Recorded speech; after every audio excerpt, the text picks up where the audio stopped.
había avisado todo el mundo. O por lo menos todo el mundo que tenía que avisar, como por ejemplo la EMET, la Agencia Meteorológica Estatal, que por mucho que ahora diga el Partido Popular, habían avisado días antes y por supuesto el mismo día también a las 7 de la mañana. Cuando el gobierno de Carlos Mazón no avisó hasta las 8 de la tarde, cuando la gente ya tenía el agua por la ventanilla del coche. Bueno, pues con este tipo de cosas a veces hace falta abstraerse un poco y ver lo que se dice desde otros sectores, o mejor dicho, de otros países.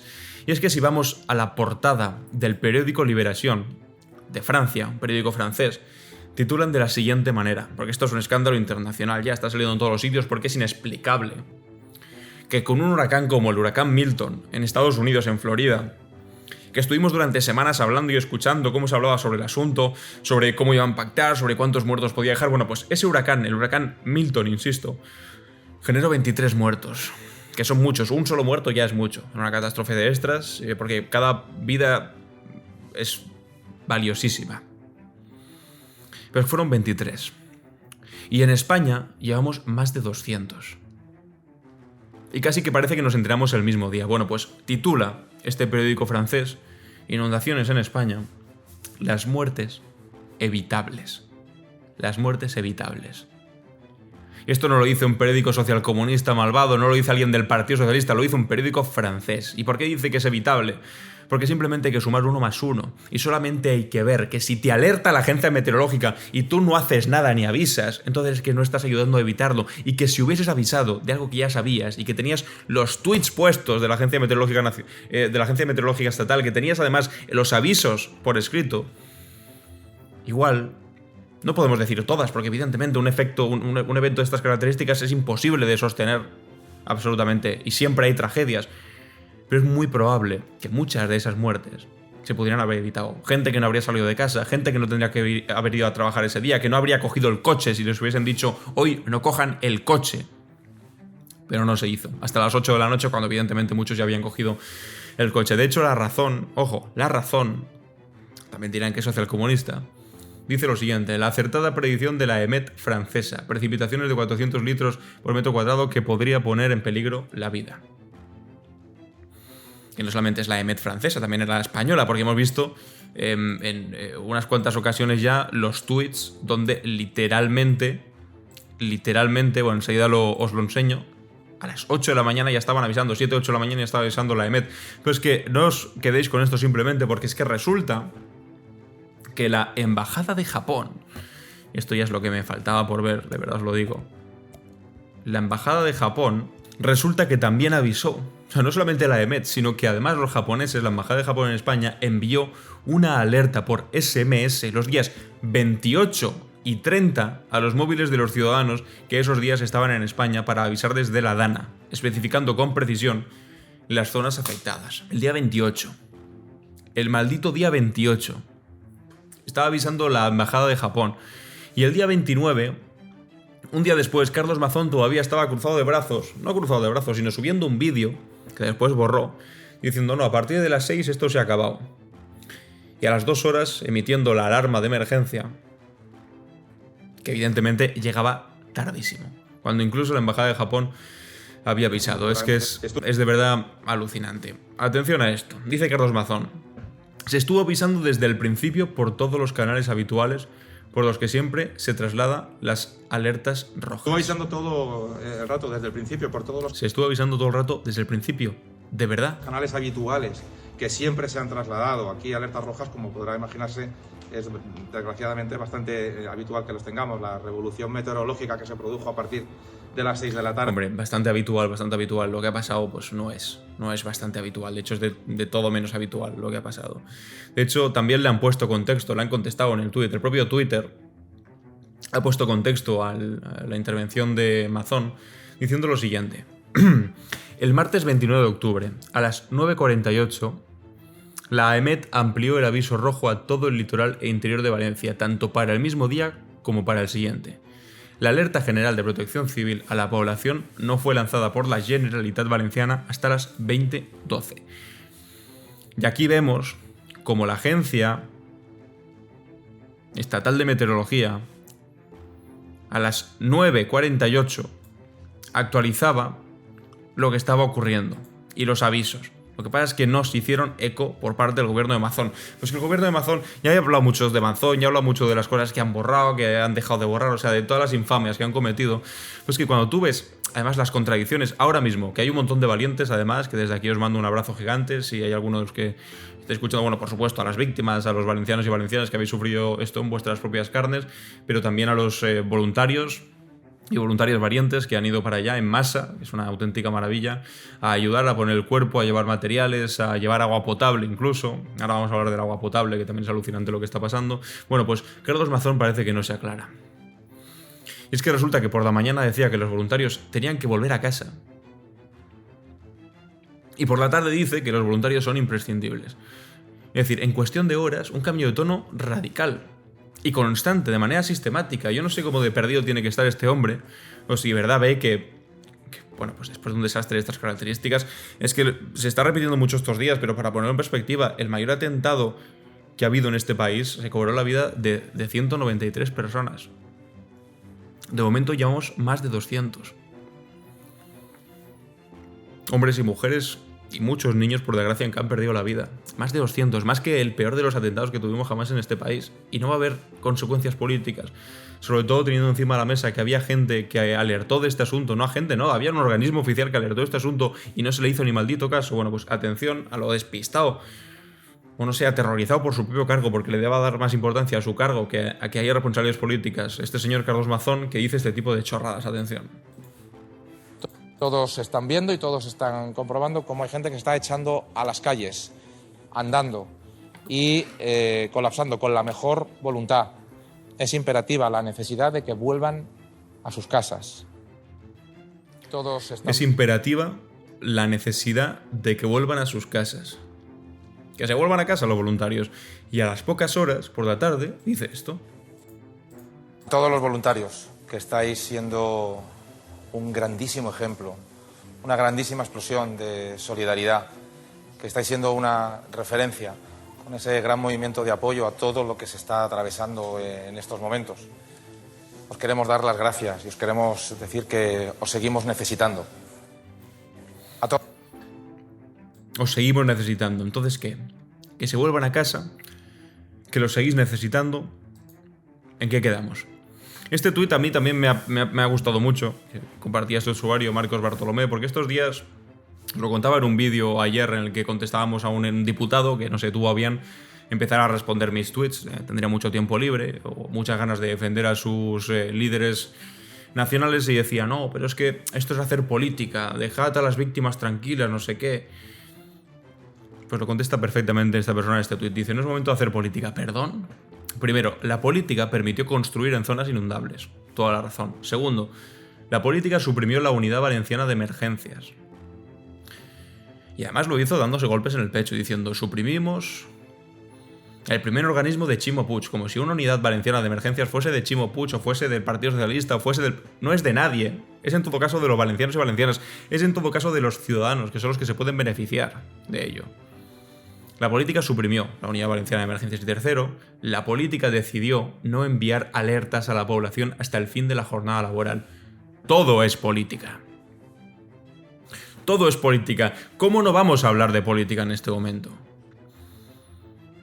Si han sido decisiones pésimas, políticamente pésimas, las que nos han llevado hasta donde estamos ahora mismo. Y si las decisiones han sido políticamente pésimas, las consecuencias y las responsabilidades también tienen que ser políticamente contundentes. Y quien te diga, y vais a escucharlo mucho durante estos días, no, es que no se hable de política ahora, hay que estar con las víctimas, por supuesto que hay que estar con las víctimas, y ser todo lo empáticos del mundo, todo lo empáticos que no están siendo, precisamente desde el Partido Popular, diciendo que esto es culpa de Teresa Rivera o Pedro Sánchez. Porque sí, simplemente por intentar atacar políticamente, es una barbaridad. Estar junto a las víctimas no solamente decir, ay, pobrecitas, y compartir historias en redes sociales. Y compartir una historia diciendo, ya apoya a Valencia, hashtag ya apoya a Valencia, fantástico si lo haces, pero eso no simplemente es respetar a las víctimas. Respetar a las víctimas también es decirles la verdad. Y también es ser conscientes de que quien ha cometido errores tremendos tiene que asumir algún tipo de responsabilidad, porque si no te estás riendo la cara a las víctimas. Y parece que aquí no hay consecuencias. Pero si de verdad, y esa es la pregunta fundamental, y hasta que no la contesten, Todo lo demás es intolerable, todo lo que digan es intolerable. ¿Cómo puede ser que tardasen hasta el día 29 a las 8 de la tarde, cuando ya toda la gente había salido en coche, había ido a trabajar? Y además, cuando desde la primera hora de la mañana la EMET había mandado un comunicado diciendo que la gente no saliese de casa, ¿cómo es posible que el gobierno de la Comunidad Valenciana no hiciese absolutamente nada con esos avisos? Pues esa es la pregunta. Y hasta que no se responda, pues que dejen de decir, no habléis de política, si es que la política es lo que ha generado esto. Y es su responsabilidad. Y mientras esos políticos mediocres, que ahora están haciendo lo imposible por salvar el culo, dicen este tipo de chorradas. No habléis de política, claro que no hablemos de política, no queréis que hablemos de vosotros y de vuestra responsabilidad. Los ciudadanos están haciendo esto. Son imágenes tremendas, son conmovedoras incluso, de miles y miles y miles de ciudadanos con sus propios materiales, con sus propios coches, camiones, palas, carritos, su comida, organizándose y saliendo de Valencia en este caso, pero de hecho han salido de toda España, para ir a las zonas del sur más afectadas por la Dana, voluntarios deseosos de ayudar con las labores de limpieza, de suministro de comida y agua, se organizan solos. Estos mismos que ahora estábamos escuchando al señor Mazón diciéndoles que se fuesen a casa, y después diciéndoles que eran más necesarios que nunca. De verdad que es completamente alucinante. Igual de alucinante que sigamos algún que otro programa electoral. Atención a este programa electoral. Programa electoral, insisto, de Vox. En el apartado de Economía y Recursos, punto 35, decía lo siguiente: drástica reducción del gasto político. Lo que dicen siempre. Drástica reducción del gasto político que no me afecta a mí, porque a los chiringuitos de Santiago Abascal no le afecta. Porque a los 10 millones de euros, 10 millones, que se dice pronto, de euros públicos, de dinero público, que han desviado a la Fundación Disenso, que es la fundación que tiene el partido de Abascal, que curiosamente también preside. ¿Quién preside Disenso? Abascal también. 10 millones de euros públicos están ahí. De esa reducción de gasto público no hablan. Hablan de eliminación de cargos de los otros, de organismos duplicados de los otros, ideológicos de los otros, o por cualquier razón prescindible. Cerrar organismos destinados a crear estructuras paralelas al Estado, las televisiones autonómicas, defensores del pueblo, atención a esto, consejos consultivos y agencias meteorológicas. Es decir, que se quería encargar directamente la EMET. Que no avisen, ¿no? O sea, que lo que han hecho ahora, que es avisar de lo que podía ocurrir, y que finalmente ocurrió, lo que pasa es que no le hicieron caso, esto se lo tendrían que haber cargado desde el primer momento. Hay que eliminar chiringuitos como la EMET. O sea, que la agencia meteorológica que te avisa de fenómenos extremos y que si te hiciesen un poco más de caso se podrían haber salvado bastantes más vidas, resulta que eso es un chiringuito al que hay que eliminar. Y estas son las propuestas que ponen encima de la mesa. Es que es alucinante. Aquí Juan Luis Sánchez del diario.es, subdirector del diario.es, decía esto con muy buen criterio también. Decía: en una pandemia ataca las vacunas. Así fue. En un delito confeso consiguen que el malo sea el fiscal que acaba desmintiendo las noticias falsas que remitía el jefe de gabinete de la presidenta de la Comunidad de Madrid para defender al delincuente confeso. En una catástrofe climática y política, la culpa la cargan contra el hombre del tiempo. Lo peor es que consiguen desplazar el foco y nuestras energías hacia su absurdo. Ganan. Y es verdad que en cierto sentido ahora están ganando un poco, en una parte relevante por lo menos. Y es que consiguen que estemos hablando de sus tonterías. Ojo, también creo que es necesario hablar de sus tonterías para retratarlas y dejar claro que lo que dicen, que las cosas que defienden, de verdad, no son equiparables a tener dos simples y tristes dedos de frente. Sobre todo porque es muy fácilmente comparable yendo simplemente a la hemeroteca. Y ahora solo falta escuchar que también tienen que quitar la EMET porque es un chiringuito también. Y ahora resulta que están diciendo por ahí que lo que hay que hacer es declarar el estado de alarma. Y claro, aquí esta cuenta de Twitter decía: juraría que están pidiendo que se decrete el estado de alarma los mismos, exactamente los mismos, que recurrieron el estado de alarma durante el COVID ante el Tribunal Constitucional. Que recurrieron ante el Tribunal Constitucional los estados de alarma declarados durante la pandemia. Yo me rindo. Es imposible razonar con esta gente. Pues así de claro.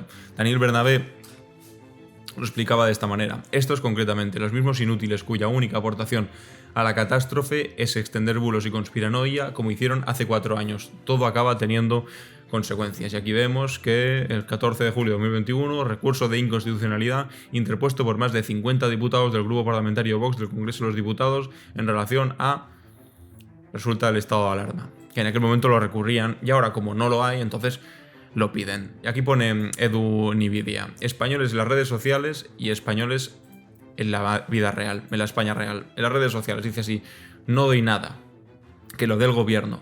Lo que necesiten, que vayan al Carrefour, al Campo y Mercadona y les pasen las facturas al asqueroso gobierno. Digo, no gano ni 1000 euros y encima quieren mi ayuda monetaria, una mierda. Ayudaría físicamente si pudiera, pero no me lo permiten las deudas y préstamos. Día que no entra dinero, día que no como, no puedo pagar. Que vayan los que cobran el paro y los funcionarios. Y cualquier cosa que necesiten las personas realmente necesitadas, que llene el carro y le pase factura al hijo de Pedro Sánchez.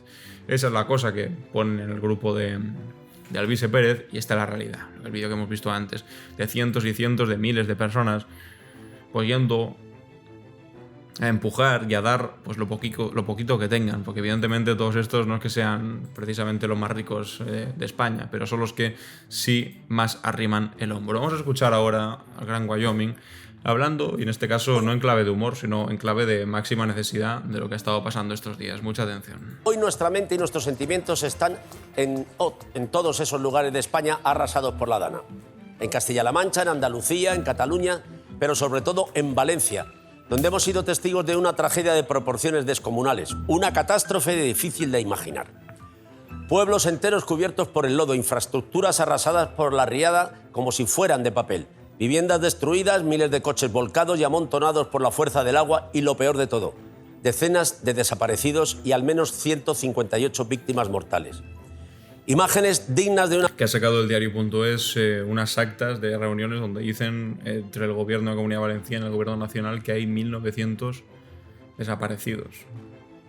No sé esos datos si se podrán confirmar. Si es así, son unos datos dramáticos, porque de momento hay confirmados 200 muertos. Pero de ahí a 1900 desaparecidos, que muchos de ellos pueden ser personas fallecidas, pues es auténticamente pavoroso. Una película apocalíptica que nos recuerdan lo brutal que puede llegar a ser la naturaleza y que nos dejan con una mezcla de shock, abatimiento y montones de dudas. ¿Por qué se ha alcanzado este nivel de destrucción? ¿Falló algo en los sistemas de prevención y respuesta? ¿Se hizo todo lo posible por evitar lo peor? Preguntas que habrá que responder, pero probablemente no ahora, mientras continúa la inquietud por los desaparecidos y cuando sigue habiendo miles de personas incomunicadas, muchas sin luz ni agua y necesitadas de alimentos y ayuda de todo tipo. Habrá un momento para el análisis en profundidad, pero ahora es el momento de actuar. Por eso, sorprende que algunos hayan intentado aprovechar la ocasión para abrir guerras políticas, marcar estrategia, reivindicar liderazgos o incluso escurrir el bulto. En unos minutos hablaremos de ellos. Pero la verdad es que preferiría hablar de otros, de los que arriesgando incluso su propia vida han hecho todo lo posible por ayudar. No solo los bomberos, policías, guardias civiles, personal de protección civil o de la UME, sino también de los cientos, de los miles de ciudadanos anónimos que han dado lo mejor de sí mismos, como los camioneros que en la A3 y la A7 sacaban a personas de sus coches en plena riada para subirlos en lo alto de sus remolques. Como los vecinos de Utiel que, desafiando la fuerza del agua, rompieron puertas y ventanas a puñetazos y patadas para rescatar a personas que se estaban ahogando. O como las 10 trabajadoras de la residencia de mayores de Sedaví, que cargaron sobre sus propios hombros a 124 ancianos hasta una segunda planta para salvarles la vida. Al verlos a todos ellos, me ha venido a la mente una frase que escribió un gran autor valenciano llamado Max Aub. Estos que ves ahora, deshechos, maltrechos, sucios, cansados, hechos un asco, destrozados, son, no lo olvides nunca, lo mejor de España. Pues ahí está la opinión en este editorial de Gran Wyoming. Creo que no le pongo una coma, o sea, no le quito ni le pongo una coma. Creo que estoy completamente de acuerdo. Y ahora atención a este asunto sobre pues, lo fundamental que se está hablando estos días. ¿Quién narices coordina la emergencia? Dice: aviso a ultras y extremistas, este vídeo os dolerá. Reprochado al Gobierno central falta de acción y de colaboración. José María Rivero, en casos como este, ¿quién tiene que actuar? ¿Quién tiene la competencia? cada cual tiene la suya. El Estado tiene la Agencia Española de Meteorología, que envía un aviso, una alerta a la autonomía. Ahí la autonomía pues codifica esa alerta. Una alerta que ya hemos visto. Es que había avisado durante 3 días y sobre todo durante el mismo día en el que ocurrió, por la mañana, no por la noche. Ya les habían avisado. Que le ha enviado la Agencia de Meteorología y dice, bueno, pues esto es un nivel X de preemergencia. Debería comenzar a actuar colocando sistemas de reforzamiento y avisa a los ayuntamientos. Y son los ayuntamientos los que tienen que activar los planes de preemergencia, porque es la ley la que le dice que son ellos. Son ellos los que tienen que cerrar colegios, cerrar parques, los que tienen que avisar de que las zonas inundables deben ser abandonadas. Cuando llega una alerta en este recorrido, eso es lo que debe suceder.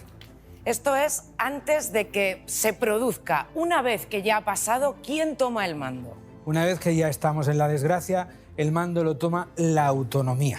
Cuando ya los ayuntamientos reconocen que son incapaces de poder solventar los problemas que tienen, cuando los ayuntamientos dicen que no solamente son ellos, sino que también los ayuntamientos vecinos, entonces es cuando la ley prevé que la autonomía active el nivel de alerta que le permite entrar. Entonces hay un centro de emergencia y un centro de mando que es el que toma decisiones estratégicas, decidir a dónde se tienen que enviar los medios, decidir qué infraestructuras hay que liberar. Luego ya en el terreno, pues los que están ahí en la zona, los medios locales son los que solventan las cuestiones más operativas, más de ver lo que está sucediendo. ¿Y el gobierno central cuándo entra? ¿Cuándo tiene que actuar? Cuando se lo pide. La autonomía puede decir no tengo medios suficientes, me siento incapaz con lo que tengo para poder cubrir esto, necesito ayuda. Y entonces pide la Guardia Civil, la Policía Nacional, el Ejército. Y el gobierno, por supuesto, se lo concede. Y es entonces cuando entra. Que por cierto, Mazón no pidió la ayuda de la UME, de la Unidad Militar de Emergencia, hasta también pasadas las 8 de la tarde-noche. Para que lo sepamos. Es decir, cuando la tragedia ya se había producido en muchos casos. Las fuerzas estatales. Eso sí, siempre bajo el mando de la autonomía. Solamente pierde el mando la autonomía si en ese momento el gobierno dice te veo muy incapaz, tú no puedes asumir esto, o si la propia autonomía dice me siento muy incapaz, yo no puedo asumir esto. Mientras eso no suceda, es la autonomía la que manda. Bueno, pues ahí está. No sé si a alguien le quedará un poquito más claro con este asunto. Es que la cronología de los hechos es absolutamente demencial. Aquí, este usuario de Twitter, AlexPolitics, ha hecho un buen trabajo recopilando esta cronología de una catástrofe que efectivamente pues, estaba anunciada. Viernes 25 de octubre, y de hecho hay anuncios de antes, del 23 de octubre también que he llegado a ver yo. La EMET emite un aviso advirtiendo de tormentas fuertes o muy fuertes y persistentes durante el día martes 29. El 25, Y el 23 ya lo habían alertado también. Los investigadores de la EMET dicen una dada de las que pueden ser recordadas en la vertiente del Mediterráneo. Domingo 27 de octubre. Llega el segundo aviso de la EMET advirtiendo de que el martes 29 hay una mayor probabilidad de precipitaciones intensas en puntos clave. Lunes 28 de octubre, la EMET emite el tercer aviso, esta vez hablando del nivel máximo naranja en las zonas interiores de Valencia. Martes 29, 7:36, la EMET emite el cuarto aviso subiendo la intensidad de la DANA a nivel rojo. Martes 29, a las 9:48 de la mañana, el Centro de Emergencias de la Comunidad Valenciana emite un comunicado en el que alertan a la ciudadanía por fenómenos meteorológicos. La EMET, 5 minutos después, emite su quinto aviso poniendo a toda la provincia en rojo. A las 11 horas, el paso del río Magro en Utiel ya estaba así. Y ya veis que no era poca cosa.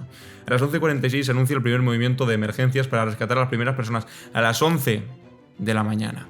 A la 1, Utiel ya estaba completamente inundada. Ya veis, o sea, llevándose coches, completamente destrozados. Es que son alucinantes las imágenes. A las 2, la Diputación de Valencia sí mandó a sus trabajadores a la casa por Dadana. Es decir, la Diputación, los trabajadores públicos sí se iban a casa por Dadana. Los demás no, los de empresas privadas no, todos a trabajar en su casa, a pesar del riesgo que corrían saliendo con el coche por las carreteras. A las 3:21 llegan las primeras noticias de personas desaparecidas. A las 3:21. Es cuando la Consejería de Justicia solicita la activación de la UME al Gobierno de España. Recordemos, a las 9:48 ya había lluvias fuertes y a las 11:46 ya había rescates por lluvias torrenciales. Aquí antes, justo a la 1, había salido el señor Mazón a decir que no había ningún tipo de problema, que a las 6 eso se acababa, cuando ya, insisto, había desaparecidos. A las 5 salen los primeros efectivos de la UME hasta Utiel. A las 8:11 se emite el primer aviso de forma preventiva a los habitantes. El primer aviso, tendría que haber llegado horas antes. Hubo hasta 5 avisos de la EMET advirtiendo del riesgo. Hasta las 3 del mismo día no se activaron las unidades de emergencia. Hay un margen de 6 horas entre el último aviso y la solicitud de la UME. Sigo insistiendo en las mismas preguntas, que estas son las preguntas que nos estamos haciendo todos. ¿Por qué el gobierno de la Comunidad Valenciana no hizo ningún tipo de previsión desde el primer aviso dado? Desde el primero. Es que el primero, aquí no aparecía, fue el día 23. Siguiente, ¿por qué el gobierno de la Comunidad Valenciana tardó tanto, desde los primeros rescates, casi 4 horas, en solicitar al gobierno central la ayuda de la UME? Y finalmente, ¿por qué el gobierno de la Comunidad Valenciana no suspendió la jornada laboral, pero sí mandó para casa a los que estaban en la Diputación, pero tardó 6 horas más en hacerlo con todo el resto de trabajadores? Aquí hay responsables políticos, autoridades y empresarios que pusieron la productividad por encima de la vida de las personas, y lo más triste de todo es que ninguno va a pagar por esto. Es así, de duro. Y aquí este bombero, Víctor Rubio, decía: soy bombero de Navarra. El día 30 ya había en nuestros parques listas de compañeros para acudir voluntariamente. Incluso estaba preparado un helicóptero con bomberos rescatados desde Valencia. Los responsables dijeron que no necesitaban ayuda y que no fuésemos. En fin, de verdad que me parece alucinante. Bueno, mientras tanto, si ahora vemos... Bueno, depende que le pregunten a Amazon. A veces dice que sí, que vengan todos a ayudar, y otras veces dice que no venga nadie. No se entiende demasiado bien, pero sobre todo, para ayudarles hace falta recursos públicos. Y los recursos públicos, vaya por Dios, ¿salen de dónde? De los impuestos, que por cierto ahora les están perdonando de manera sistemática a todos esos millonarios que ahora van a ir corriendo a decir: no, he donado no sé cuántos euros, y lo publicitarán, por supuesto, en todos los medios de comunicación, en sus redes sociales, para que todo el mundo se entere de lo buenos que son y de lo mucho que reparten su dinero. Pero a la hora de la verdad... Pues bueno, esto que decía aquí Carlos Mazón: la presión fiscal de la Comunidad Valenciana era insostenible, una de las más altas de toda España. Por eso hemos empezado a rebajar los impuestos. Los impuestos en general no, los impuestos de patrimonio, que pagan las 20.000 personas más ricas. Por primera vez, sin impuestos ni tasas turísticas que frenan el sector de la comunidad. Comprometidos, responsables y convencidos del trabajo bien hecho. Así llegamos al Fitur. Comprometidos, cumplido. ABA Saja valora como un acierto la supresión del impuesto de sucesiones y donaciones. Y ahora, evidentemente ahora... Dice: cuenta de donaciones afectados por la DANA. ¿Sabéis para qué sirven los impuestos? Para que cuando viene una situación de estas características, tan dolorosa, tan dura, no tengas que estar poniendo en Twitter una cuenta bancaria para que la gente done, sino porque previamente ya habrían pagado sus impuestos. Lo que pasa es que si se los perdonas de manera sistemática a los que más tienen, después igual pues la gente se puede enfadar si ves que lo que estás haciendo es pedir de manera pública que la gente ingrese cosas a una cuenta bancaria, cuando tú día a día les perdonas cientos de miles y millones más bien de euros a las personas que más tienen. En fin, ¿qué queréis que os diga? Yo creo que con lo que vimos al principio, simplemente con la portada de Liberación diciendo las muertes evitables, yo creo que con la perspectiva que nos da lo internacional, pues ya nos deja una situación, pues por lo menos deja a Amazon una situación bastante complicada, pero a nosotros, al resto, con un mal cuerpo tremendo, porque si de verdad era evitable, y si de verdad se hubiesen avisado en el momento, las cosas hubiesen podido ser distintas, pues no sé qué decir. Pero es que incluso una simple dimisión se me queda corto. Se me queda corto. Una vez más, un abrazo gigantesco a todas las víctimas, a todos los valencianos y valencianas, a las familias de los afectados, de los fallecidos, de los desaparecidos. Esta es una auténtica pesadilla. Os leo en los comentarios para ver qué pensáis sobre todo esto y nos vemos en el siguiente vídeo. Adiós.